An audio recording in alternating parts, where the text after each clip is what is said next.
Movies like Close Encounters of the Third Kind and television events like ABC's V miniseries attest, there's a public fascination with the subject of UFOs, unidentified flying objects. But people continue to report real-life sightings, and in recent weeks, nowhere are there more sightings than eastern Nevada.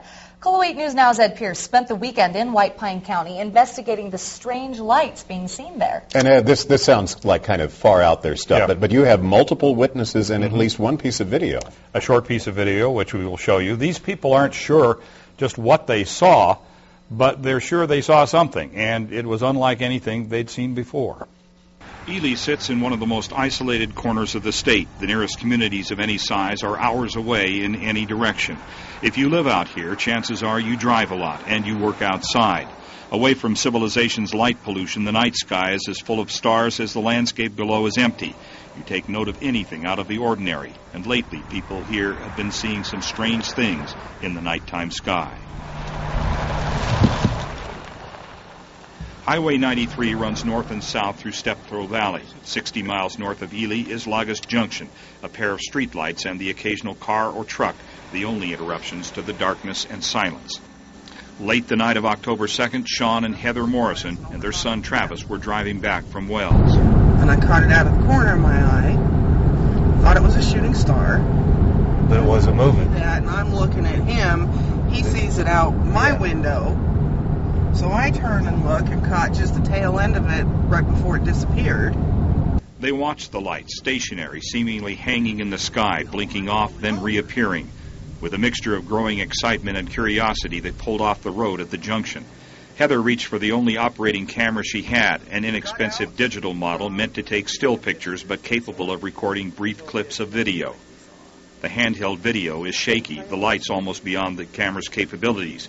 We've added a spotlight effect to isolate the lights. The Morrisons' reaction to what they were seeing is as recorded and unmistakable. Two of them! Yeah, look at that, two of them. You got it on video? I don't know if it's going to show up because it's so dark. What is that? Look at that! Look at that! Oh! There it is, there it is, there it is! Oh my God, look at it! I'm not getting it though! It's too dark! But as we were getting out of the truck, it came back, but over in a different direction, right over there. And stayed on for a few seconds and then just turned off. And then all of a sudden back here again, and there's two of them. Bright orange light. It was big, oval. It's just something we've never seen before. But I got a cheap little video camera that doesn't take very good pictures, so you can't really tell, because the video looks absolutely nothing like what we saw. Nothing at all. 4 nights later, several workers at a mine near Ely saw something similar. Orange glowing globes emerge over the Shell Creek Range across the valley.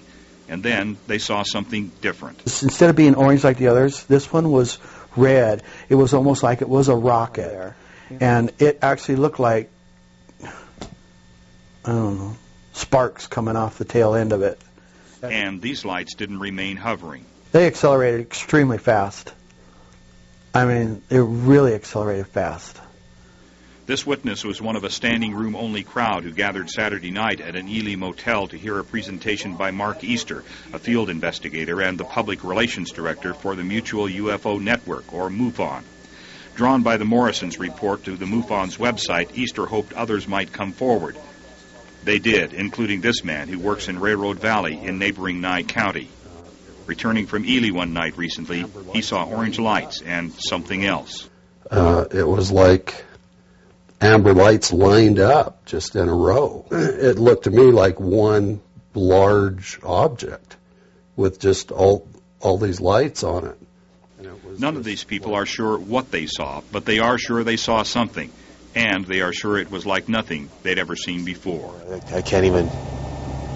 It was out of this world. I don't know what it was. But you're not imagining this. This is No, this is real. This is very real. As real as me and you standing here talking. And the reports continue. Since our return, 4 other sightings have been reported on the MUFON website. You might be curious about them, so we posted a link on our website. You can go to KOLOTV.com, click on Hot Topics, and you'll be able to follow the investigation, read other reports, and if there's a need, be able to post your own sighting. Ed, I know you're a hard sell, but you've been out there and you've talked to these people. What do you think about this? Well, you know, in all things paranormal or supernatural or unexplained, whatever, I'm a skeptic until I see it myself. Having said that, I have to say that I'm convinced that these people did see something. They're not making it up. They saw something they can't explain. I can't explain it either, but they did see something. Makes a nice mystery. Yeah. Thanks, Ed.